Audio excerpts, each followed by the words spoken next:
여러분, 지난 한 주간 제일 많이 하신 인사가 있다면 무엇입니까? 새해 복 많이 받으는 인사, 누가 시키지 않아도 많이 했습니다. 그 인사 올해 처음 하십니까? 매년 하셨습니까? 매년 했어요. 우리는 새해만 되면 복 받으라는 인사로 서로 굉장히 분주한 때를 살아갑니다.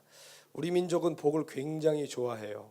원래부터 그랬는지는 모르겠지만 분명한 거는 중국의 영향을 문화적으로 받으면서부터 복에 대한 개념이 분명해지고 복을 추구하는 민족적 특성을 갖게 된 건 분명한 것 같습니다. 중국뿐만 아니라 우리나라뿐만 아니라 이제 중화문화권 때 있는 일본이라든지 이런 나라들도 복에 대하여 굉장히 관심이 많고 복을 아예 추구하고 복을 받는 삶을 표방하며 살아가는 게 이 중국의 문화의 영향을 받은 이 문화권 때의 특징이 아닌가 생각합니다. 다만 이런 한자 문화권 때만 복 좋아하는 게 아니죠. 영어로도 새해 인사가 뭐죠? 자신 있게 얘기하세요. 어려우세요? 메리 크리스마스 아니잖아요. 해피 뉴 이어 그러잖아요. 뭐 하란 얘기예요? 새해? 복된 새해 맞이라는 얘기입니다. 동일한 개념이겠죠. 복을 원하고 복을 비는 것은 동서고금을 막론하고 똑같은 인간 모두의 정서인 것 같습니다. 복은 좋은 거예요. 그렇죠? 복은 좋은 거예요. 안 좋으세요? 저주가 좋으신 분 손 들어보세요. 저도 복이 좋아요. 제가 복이 좋다는 게 아니라 복이 저도 좋다고요. 이 난로를 웬만하면 중간에 좀 꺼주십시오. 난로 근처에 있는 분들은 점점 이렇게 4차원의 세계로 지금 이렇게 떠나시려고 눈들이 스르르르르 감기고 계신 것 같아요. 복은 좋은 거예요. 그런데 이 복에 대한 개념을 우리가 분명히 알지 못하면 우리가 잘못된 복을 추구하면서 살 수밖에 없어요. 우리가 그렇잖아요. 세상에서 쓰는 은어들 뜻을 잘 모르면 남들 쓰니까 그냥 따라 쓰잖아요. 그렇죠? 요즘 제가 사람들이 자꾸 포텐이 터진대요. 그래서 대체 포텐이 터지는 게 뭐야? 저도 그냥 따라 썼었는데 무슨 의미인지 알고 이게 아무 때나 쓰는 게 아니구나라는 걸 알았어요. 마찬가지로 복 받으세요, 복 받으세요, 복 한다고 우리가 똑같이 같은 복을 추구하고 복을 노래하면서 할 수는 없다는 겁니다. 우리가 복의 개념을 잘 모르고 세상이 말하는 그 복을 우리도 똑같이 따라 추구하고 살게 되면 이 복이라고 부르는 것이 우리에게 화가 될 수도 있는 것이죠. 성경에는 복을 받았지만 그 복을 주신 복의 근원이신 분을 버림으로 말미암아 그 복이 오히려 화가 된 사람들의 이야기가 있어요. 삼손을 보세요. 초인적인 복을 받았어요. 슈퍼맨이었어요. 그렇잖아요? 이 머리카락 나시린으로 태어나서 초인적인 능력을 가진 정말 어떻게 보면 복된 사람이었는데 이 복이 복의 근원이신 하나님을 못 보게 하는 눈가리개가 됐습니다. 그래서 결국 저주받게 되었죠. 온유한 자는 복이 있어. 온유한. 요즘 큰일 났습니다. 우리 꿈나무들이 워킹을 시작하면서 직립보행을 시작하면서 예배당이 좀 많이 어수선해지고 있습니다. 직립보행을 시작. 저희 딸도 지지난주부터 직립보행을 시작해서 눈코 뜰 새가 없습니다. 사울 왕을 보세요. 하나님의 기름 부으심을 받고 이스라엘 일대 왕이었는데 자기의 권세 지키기에 눈이 멀어서 어떻게 됐죠? 그 왕권을 주신 하나님을 버렸습니다. 솔로몬도 그렇죠. 정말 다윗이 다 차려놓은 밥상에 숟갈만 얹었어요. 엄청난 복을 넝쿨째로 받았고 다윗의 왕국에서 더 크게 나라를 확장할 만큼 이스라엘 역사상 가장 영화로운 나라를 세운 것 같았지만 결국 그의 그 똑똑함과 지혜와 명예와 권세가 그의 눈을 가려서 하나님을 버리게 만들어 결국 그 복이 화로 바뀌어버린 그런 이야기들을 우리는 성경을 통해 잘 알고 있습니다. 그럼에도 불구하고 우리는 이 시대에도 여전히 예수를 믿고 열심히 신앙생활하는 것 같은데 중심의 가치가 전혀 바뀌지 않은 채로 무당에게 가서 푸닥거리하는 것과 다름이 없는 모습으로 기복신앙하는 모습이 아직도 이 교회 안에 너무나 많다는 것이죠. 세상적인 복의 개념과 하나님 말씀하신 복의 개념을 우리는 분간을 못하는 거예요. 그런 채로 정말 무당에게 가서 푸닥거리하는 거랑 하나님께 와서 기도하는 거랑 별반 차이가 없는 마음으로 서는 사람이 많다는 것입니다. 우리가 그렇게 위장된 가짜 복에 끌려다녀서 살아가는 것은 아닌지 우리가 오늘 이 말씀을 통해 돌아보기를 원합니다. 성경에 봐도 예수님을 따르는 사람들은 모두 다 뭘 따라다녔을까요? 복 때문에 따라다닌 겁니다. 우리식으로 표현하자면 복을 추구하는 사람들이었어요. 그런데 어떤 복을 추구하느냐에 따라서 제자이냐 무리이냐로 갈라진 것입니다. 무리들은 어떤 복을 추구했죠? 세상에 속한 복을 추구하는 사람들이었어요. 병 고침받고 건강하고 형통하고 문제 해결받고 소원 성취하는 땅의 복, 그 땅의 복에 목말라서 예수님을 따라다녔던 사람들이 바로 무리들입니다. 그런데 제자들은 복을 추구했지만 땅의 복을 넘어 하늘의 복을 사모하는 사람들이었습니다. 비록 아직 여전히 깨닫지 못하고 때로는 헛소리들하고 연약함 투성이었지만 그들은 자기들의 문제 해결, 소원 성취를 넘어서 복의 근원이신 예수님 그분을 따랐습니다. 무리들은 원하는 거 얻어먹고 소원 성취하고 휘죽고 집으로 돌아갔습니다. 그러나 제자들은 모든 상황이 종료된 후에도 끝까지 예수님 따라갔습니다. 예수님께서 많은 무리들 뒤로 하시고 홀로 산에 올라가셨을 때 제자들이 나와왔다고 그러죠. 모든 상황은 종료됐어요. 어마어마 귀신 나가고요, 병 낫고요, 막 오병이 일으키고요, 모든 기적과 상황과 소원 성취, 문제 해결의 상황이 종료된 후에 예수님 그 무리를 피해 산으로 올라가셨단 말이에요. 그런데 상황 종료된 후에도 예수님을 따르는 소수의 무리들이 그 산까지 쫓아 올라왔습니다. 누구를 찾으러요? 예수님을 찾으러 올라왔어요. 그때 그들을 돌아보시고 예수님께서 입을 열어 가르치셨습니다. 심령이 가난한 자는 복이 있다. 천국이 그들의 것이다. 애통하는 자는 복이 있다. 너희가 위로를 받을 것이다. 온유한 자는 복이 있다. 그들의 땅을 기업으로 얻을 것이다. 팔복을 말씀하시고 산상수훈을 말씀하셨죠. 진정한 하늘의 복을 말씀하신 것입니다. 복을 쫓는 것이 아니라 복을 주시는 복의 근원이신 그분을 따르는 자들에게 진정한 복이 무엇인지 계시해 주신 것입니다. 여러분, 하나님의 나라는 주님을 따르는 자들에게만 비춰집니다. 누구에게나 되는 게 아닙니다. 누구나 말씀을 듣지만 영생을 사모하고 천국을 사모하고 대가를 지불하는 자에게 하나님 나라의 비밀은 열리는 것입니다. 이 복의 내용들을 보세요. 예수님 말씀하신 팔복과 산상수훈의 내용들을 보면 땅의 복과 비교했을 때 비슷한가요? 반대인가요? 못 보신 거예요. 지금 생각을 못 하시는 거예요. 이게 어린애가 봐도 이건 세상 복과 다르다라는 생각이 들어요. 여러분, 팔복을 처음 접하셨을 때 이게 무슨 소리인지 듣자마자 깨달으신 분 계시면 손 들어보세요. 네?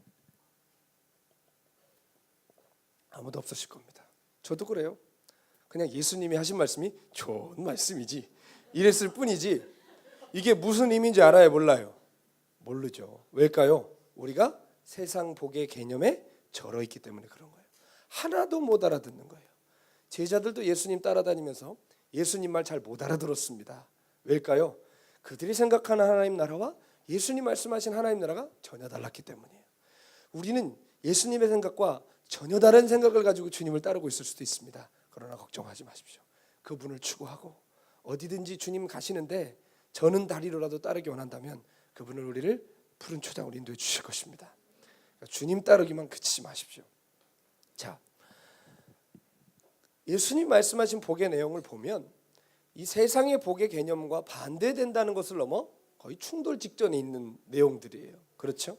다시 말해 하늘의 복을 추구하며 산다는 것은 이 땅에서 편안한 삶을 사는 게 아니라 고단하고 어려운 삶을 사는 것을 뜻해요. 왕따 당하고 무시당하고 쟤 뭔 짓 하는 거야? 쟤 광신도 아니야? 이런 소리 들을 수밖에 없는 삶으로 그 복은 우리를 인도한다는 것입니다. 그렇게 따지면 이 땅에서는 복이 아닌 거죠. 이 땅에서는 어려운 걸 수도 있죠. 그러나 팔복 마무리를 하면서 주님 뭐라고 하셨습니까? 너희가 의를 위하여 핍박을 받는 자들은 복이 있다. 천국이 그들의 것이다. 너희가 내 이름으로 말미암아 핍박을 받으면 뭐래요? 기뻐하고 즐거워하더라. 하늘의 상이 크다 말씀하셨습니다. 여러분은 어떤 복을 추구하고 계십니까? 이 새해 복 많이 받으라고 복의 의미도 모른 채로 저도 굉장히 생각 없이 막 복 받으라고 기도는 안 했고 인사는 했는데 새해를 맞이해서 여러분 어떤 복을 원하십니까? 여러분 내가 어떤 복을 추구하고 있는지 간단히 살펴볼 수 있는 방법이 있는데요. 알아보겠습니다. 우리의 희비애락을 살펴보면 된다. 희비애락, 기쁘고 슬프고 아프고 즐거운 거. 틀렸으면 저를 찾아오세요. 어쨌든 우리가 뭐 때문에 웃냐, 뭐 때문에 우냐, 뭐 때문에 즐겁냐, 뭐 때문에 슬프냐, 우리가 그 기준을 보면 내가 어떤 복을 추구하는지 알 수 있다는 거예요. 우리의 희비애락이 어디에 상관이 있는지, 어디에 잇대어 있는지 생각해 보십시오. 세상적인 것에 희비애락 하십니까? 아니면 하늘에 속한 것에 희비애락 하십니까? 우리가 무엇에 울고 웃는지 보면 우리가 무슨 복을 추구하고 있는지 대강은 알 수 있는 것입니다. 오늘 성경은 우리에게 진짜 복이 무엇인가, 복 있는 사람은 누구인가 라는 것을 이야기해 주고 있어요. 얼마 전에 한국 사람들 조사를 해봤더니 한국에서의 중산층이라는 것은 무엇인가 라고 설문조사를 했더니 뭐라고 나왔냐면 적어도 2000cc 이상의 차를 타야 되고 25평 이상의 집에서 살아야 하며 월급은 연봉은 얼마나 받아야 되고 이런 식으로 물질적인 것에 꽉 매여 있다는 통계가 나왔어요. 여러분, 그게 정말 복 있는 사람일까요? 근데 그렇게 살기 원하잖아요. 남들은 그렇게 사는데 난 그렇게 못한 마음 이상하잖아요. 애가 타고 열등감 느껴지잖아요. 성경은 복이 무엇인가, 복 있는 사람이 무엇인가 시편 1편을 통해서 우리에게 정확하게 얘기해 주고 있습니다. 시편 1편 1절 말씀 한번 읽어보겠습니다. 시작. 복 있는 사람은 악인들의 꾀를 따르지 아니하며 죄인들의 길에 서지. 네, 악인의 꾀를 쫓지 않고 죄인의 길에 서지 않고 오만한 자의 자리에 앉지 않는답니다. 이 말은 한마디로 표현하면 악인의 꾀, 죄인의 길, 오만한 자의 자리라는 것은 하나님 없이 살아가는 삶을 말하는 거예요. 아시겠죠? 죄인이 뭐냐, 오만한 게 뭐냐, 이런 거 따질 것도 없어요. 죄인, 오만한 자, 악인은 뭐라고요? 하나님 없이 살아가는 삶이라고요. 쫓고 있다는 것, 내가 거기에 서 있다는 것, 그것은 뭘 얘기할까요? 그것을 추구하고 있는 것을 얘기하고 있는 거예요. 하나님 없이 살아가는 악인과 죄인과 오만한 자의 길을 나도 추구하면서 살아가는 삶, 이 삶이 바로 하나님 없이 살아가는 삶이라는 것입니다. 여러분, 그러니까 다시 말해 뭐예요? 복 있는 사람은 하나님 의식하며 사는 거라는 거예요. 하나님 없이 살아가는 그들의 길을 똑같이 따라가지 않는다는 거예요. 아시겠습니까? 성경의 창세기부터 요한계시록까지 우리에게 동일하게 얘기해 주고 있는 메시지가 있는데 그것은 뭐냐? 따라 보겠습니다. 하나님이 계시다. 그분은 내 주인이시다. 아멘. 그 얘기를 하고 있다고요. 하나님이 계시다. 그분은 너의 주인이시다. 이것은 무슨 결론을 우리에게 줄까요? 하나님이 내 주인이시므로 하나님을 의식하고 하나님을 모시면서 살아가는 삶이 가장 가치 있는 삶이라고 성경은 결론 지어 주는 것입니다. 전도서 12장 13절 말씀 함께 우리 읽어봤으면 좋겠습니다. 시작. 이래 결국을 다 들었으니. 저 혼자 읽고 있습니다. 전도서 12장 13절 제가 읽어보겠습니다. 시작. 이래 결국을 다 들었으니 하나님을 경외하고 그의 명령들을 지킬지어다. 이것이 모든 사람의 본분이니라. 저를 따라해 보세요. 이래 결국을 다 들었으니 하나님을 경외하고 그의 명령들을 지킬지어다. 이것이 모든 사람의 본분이니라. 아멘. 이래 결국을 다 들었으니 하나님을 경외하고 그의 명령을 지키래요. 이게 사람의 본분이래요. 전도서 누가 썼죠? 솔로몬이 썼어요. 솔로몬은 모든 부귀영화 권세 모든 것을 다 누렸고요. 권력이 10년 이상 안 간다고 그러는데 이 사람은 죽을 때까지 권력 다 지킨 사람이에요. 하나도 잃어버리지 않은 사람이에요. 근데 뭐라고 얘기해요? 전도서의 주제가 뭔지 아십니까? 헛되고 헛되니 모든 것이 헛되다예요. 해보니까 다 헛되다는 거예요.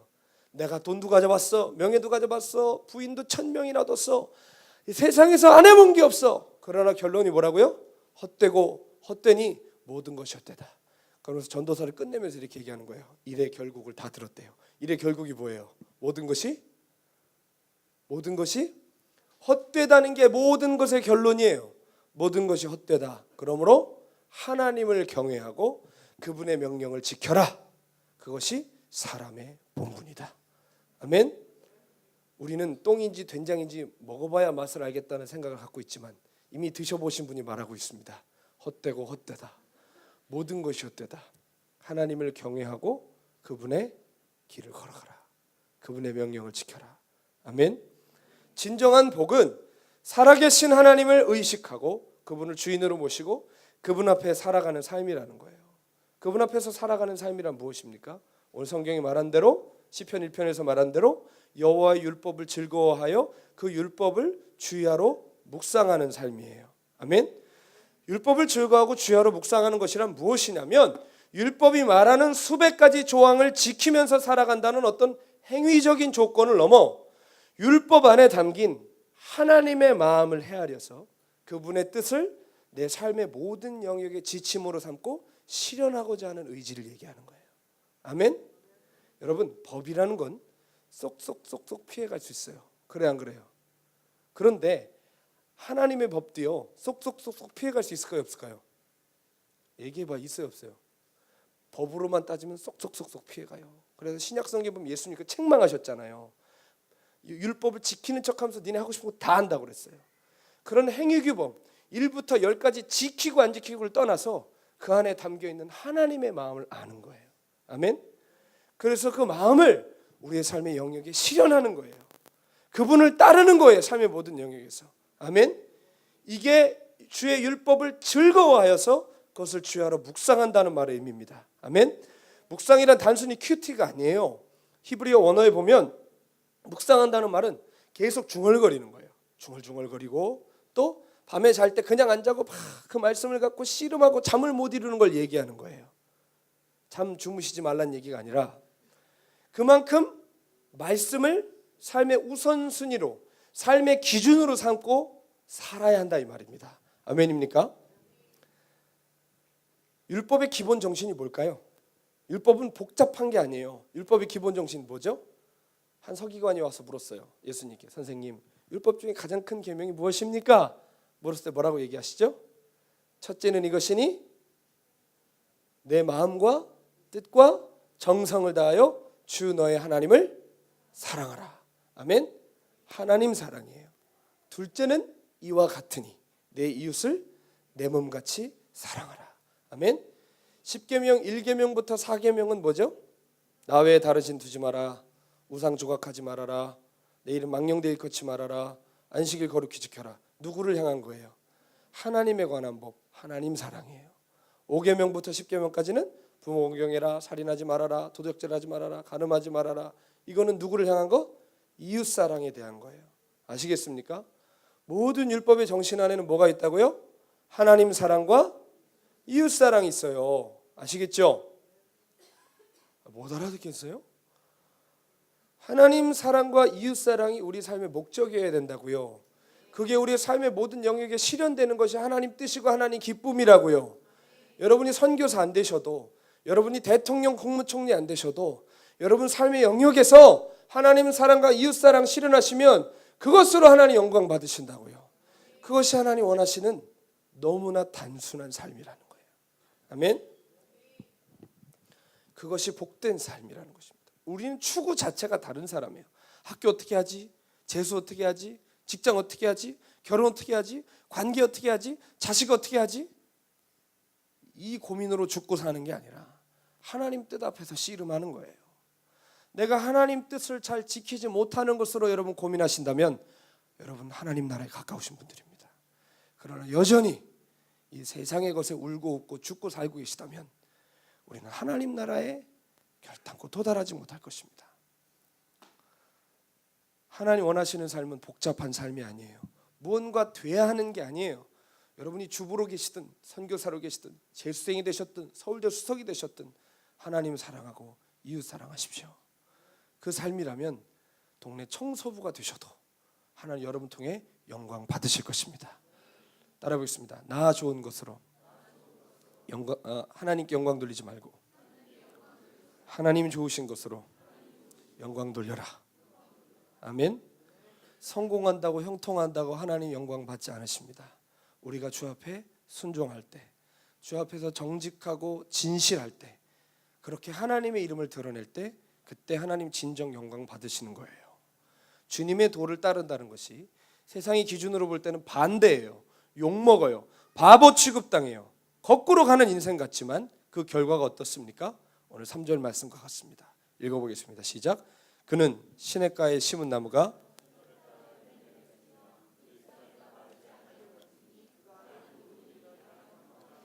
아멘.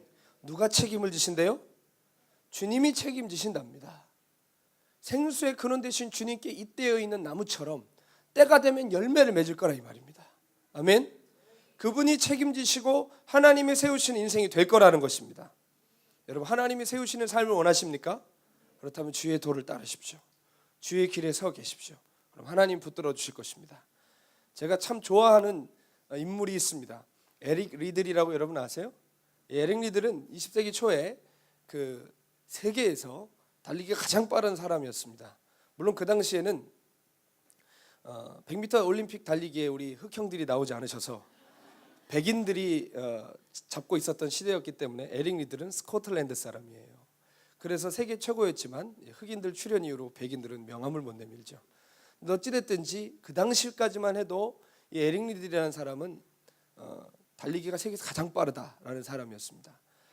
스코틀랜드 대표로 항상 1등을 제패했고, 이제 영국은 아시죠? 잉글랜드, 스코틀랜드, 웨일즈 따로 그 올림픽 나가잖아요. 스코틀랜드 대표로 파리 올림픽에 나가게 됐습니다. 누구나 예상하기를 에릭 리들이 금메달을 딸 것이다 예상을 했고, 그렇게 여러분 우리가 김연아 선수 해외 나갈 때 당연히 금메달 딸 줄 알고 환호하잖아요.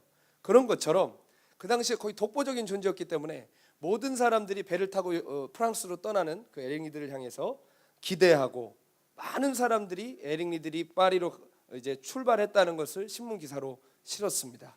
지금 우리가 김연아 선수 그렇게 후원하듯이 그 당시에 모든 여론들도 이 에릭 리들을 주목하고 그를 참 거의 숭앙하는 수준으로 그렇게 많이 기대했습니다.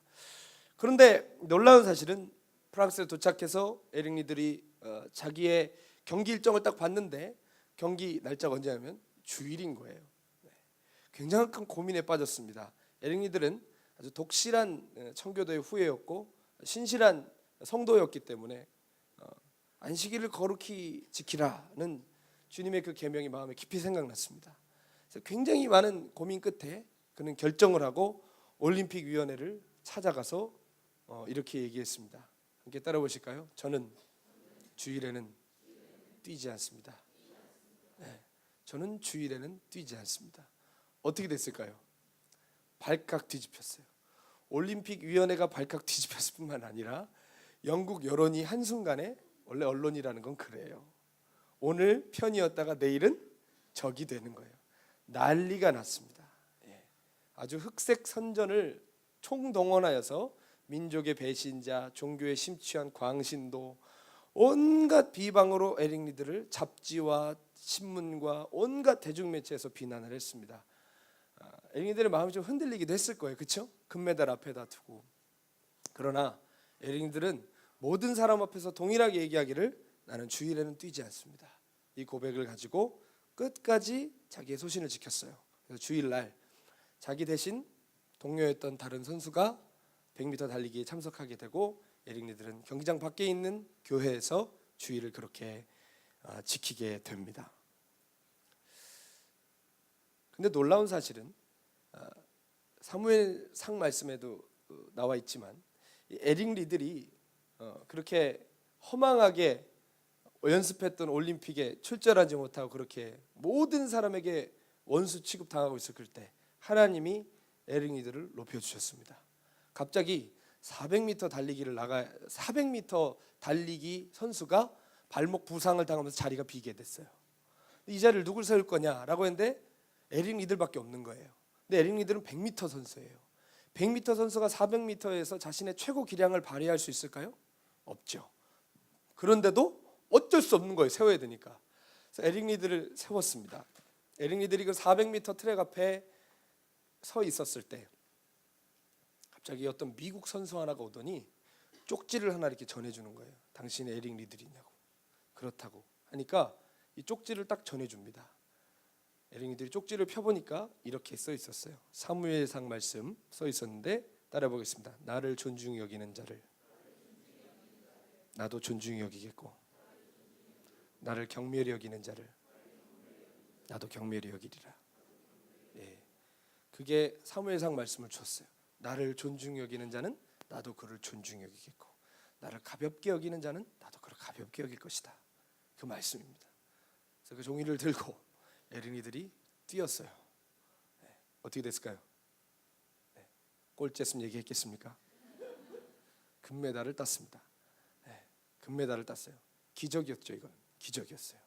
100m 선수가 그것도 처음 출전해 연습도 안 하고 출전한 400m에서 금메달을 땄다는 건 굉장한 거였습니다. 사람들이 기자들이 와서 막 원래 언론이 그렇죠. 네, 와가지고 막 이런 높여줬을 때 어떻게 그렇게 하게 됐냐 그랬더니 처음 200m는 제 힘으로 뛰었는데 나머지 200m는 하나님이 뛰게 하셨습니다. 이렇게 얘기했고요. 결국 그는 그렇게 하나님도 지켜드리고 하나님 높여주신 삶을 살았어요. 더 놀라운 건 뭔지 아십니까? 그렇게 촉망받던 에링들이라는 젊은이가 어느 날 훌쩍 배를 타고 중국으로 떠나요. 왜 떠났을까요? 선교사로 떠났어요.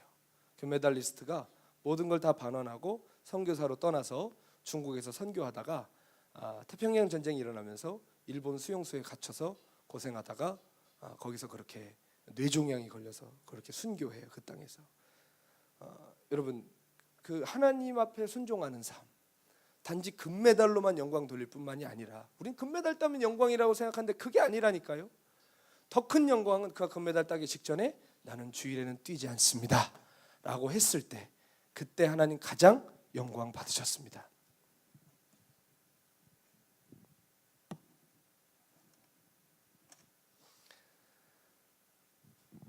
우리는 하나님이 원하시는 것을 굉장히 복잡하고 어려운 것이라고 생각합니다. 그러나 우리가 복잡하고 어려운 것으로 만들어 놨을 뿐이지 하나님 우리에게 단순한 삶을 요구하십니다. 하나님 말씀은 우리를 설득하나요? 순종하라고 명령하나요? 순종하라고 명령하지 설득하지 않아요. 설득돼서 따르면 그때부터 그건 순종이 아니에요. 그건 합리적인 거고 논리적인 거죠. 하나님의 뜻은 절대로 항상 합리적이지 않아요. 항상 납득되지 않아요. 우리를 설득시키지 않으세요. 단지 따르라, 서라, 가라. 예수님도 제자들 부르실 때 뭐라고 그러셨어요? 나를 따라라. 너 지금 그 배 때문에 벌벌 떨고 있는데 그 배를 버리고 나를 따르면 말이야, 내가 3년 있다가 예루살렘으로 십자가 죽을 건데 그때 네가 마음 설레하지 말고 조금만 참고 기다리면 내가 3일 만에 살아날 거다. 그리고 내가 40일 있다 승천할 거고 내가 열흘 있다 성령을 줄 텐데 그때는 증인이 될 거야. 다 알려주고 따르는 건 순종일까요? 헌신일까요? 아무것도 아니에요. 예수님 정말 쿨하십니다. 뭐라고 하셨죠? 나를 따르라. 나를 따르라. 뭐라도 알려주셨어요? 베드로가 물어보죠. 요한은 어떻게 되나요? 네가 무슨 상관이냐 그게. 네가 알아서 뭐하냐. 넌 나를 따르라. 여러분, 하나님 우리를 설득시키지 않으십니다. 명령하시고 순종을 요구하세요. 근데 우리는 이걸 되게 복잡하게 만들어요. 우리의 삶의 정황을 갖다 대면서 말씀으로 우리 삶을 해석해내려고 그러고 어떻게든 막 설득을 스스로 해보려고 별짓을 다 하면서 결국은 순종도 못하고 인생도 복잡해지고 신앙도 다 꼬이는 거예요. 그래요, 안 그래요? 그렇지 않습니까? 미가 6장 6절부터 8절 말씀 함께 보겠습니다. 미가 6장 6절부터 8절은 하나님이 뭘 기뻐하신 줄에게 잘 가르쳐주고 계세요. 함께 읽어보겠습니다. 시작. 내가 무엇을 가지고 여호와 앞에 나아가며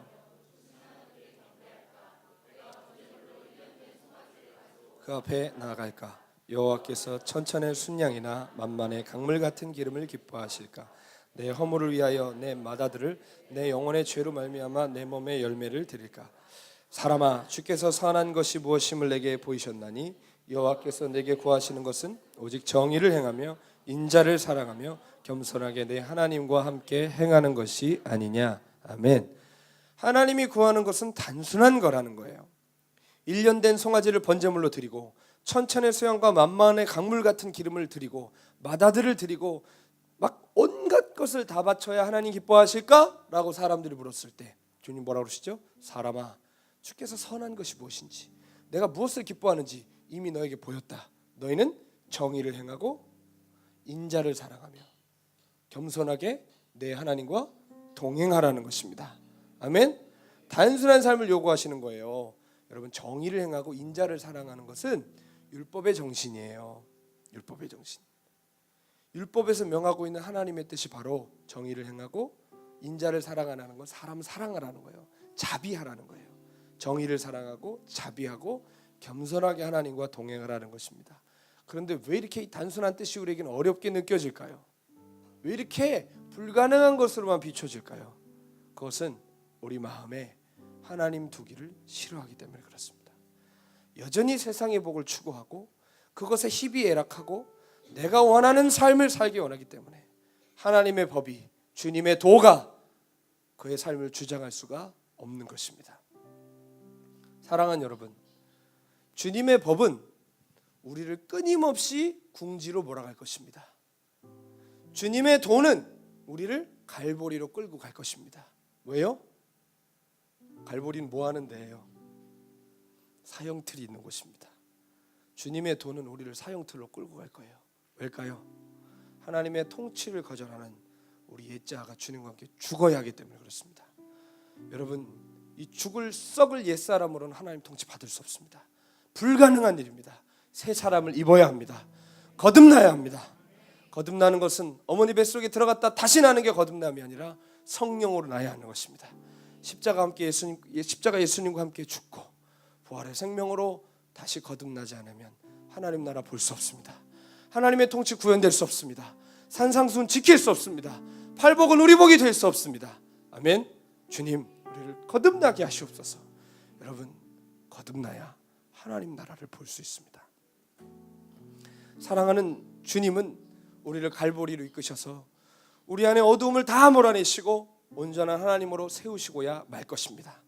그것이 하나님의 열심입니다. 우리를 사랑하신 하나님 열심이란 말이에요. 아멘. 우리를 사랑하시는 주님은 결코 우리를 그냥 두시지 않을 거예요. 반드시 폭로하시고 까발리시고 고치시고 싸매시고 결국은 살리시고 말 것입니다. 아멘. 십자가의 도는 멸망하는 자들에게는 미련한 것이나 구원을 얻는 우리에게는 하나님의 능력이 됨이라. 여러분, 회개하라는 얘기 들으면서 죄에 대한 얘기 듣고 삶을 돌이키고 주인을 바꾸라는 얘기 들으면서 마음에 찔림이 있고 괴롭고 힘들고 피하고 싶으시다면 여러분 소망이 있는 것입니다. 하나님 여러분 마음을 두드리고 계시는 것이기 때문이에요.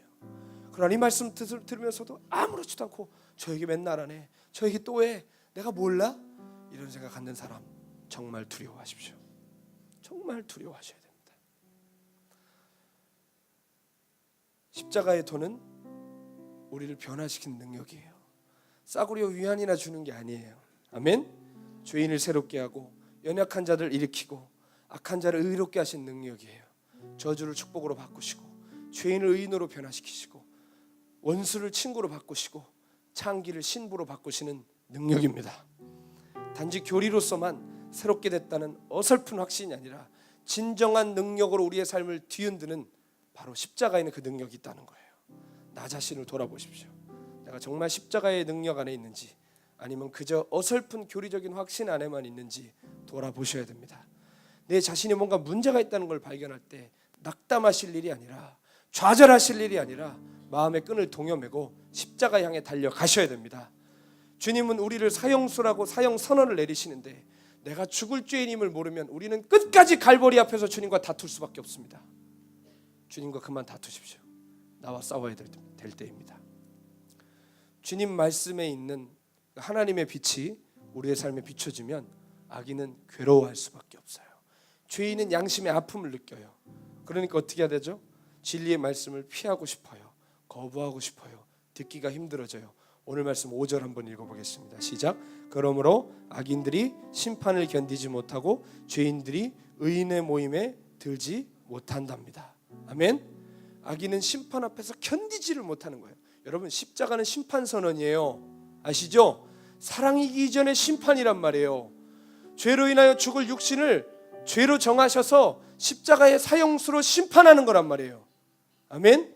십자가는 우리에게 죽음을 얘기하고 있어요. 너 나와 함께 죽자. 너 죽고 나 죽자 이 말이 아니라 따라합시다. 죽음으로 청혼하시는 것이다. 너 나와 함께 죽자.